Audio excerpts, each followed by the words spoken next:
I think our definitions of balance are probably pretty outdated.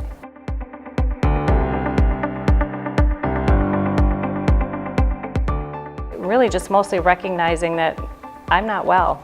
You know, right now things aren't going that well, and what can I do to help try to change that?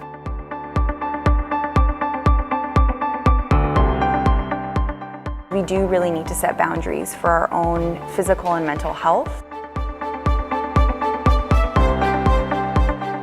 That as caregivers, can we actually achieve balance? It almost seems like it's this thing that's insurmountable to us as caregivers. I think we get so used to being tired and so used to being harried that it's hard for us to recognize that that's not the normal state of the body. And so really talking about it and getting people to recognize that the body has a warning system, it has an exquisitely detailed warning system in place, and it drops feathers of awareness like, out of balance, and then it'll lob a brick, and that's when we start getting sick. It's when we start missing cues, it's when we start making medical errors, snapping at our colleagues, losing our patience with really difficult clients. And those are the big warning signals as they start to build up. That's when we're really in trouble.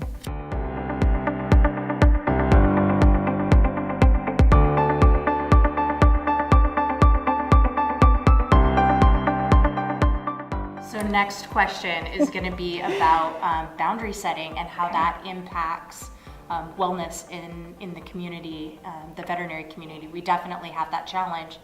I know as a technician, when someone reaches out and says, hey, can you fill the shift? I struggle to say no and to set those boundaries, but I do know that it's important. So how do we do that right?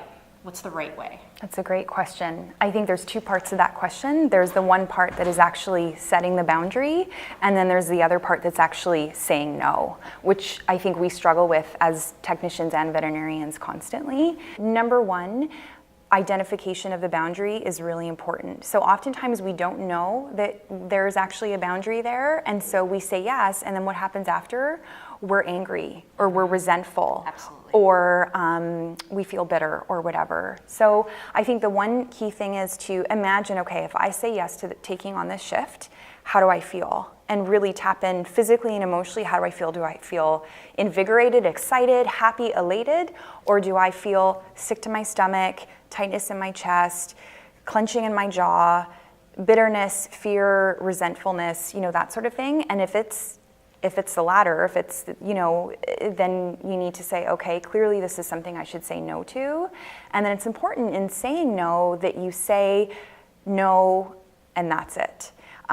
Don't feel like you have to, I'm going to say no right now, because I've got all this, that, and the other going on, because then you're kind of leaving the door open for somebody to ask you again, or to insist. Sometimes we're self-deprecating too. You don't want me to work that shift. Blah, blah, blah. And they're like, no, really, we want you to work that shift. And then you've got no way out. So being clear about the feeling, identification, I need to say no to this, and then being very clear that it's, thank you for asking, and I'd love to help, but the answer is no right now.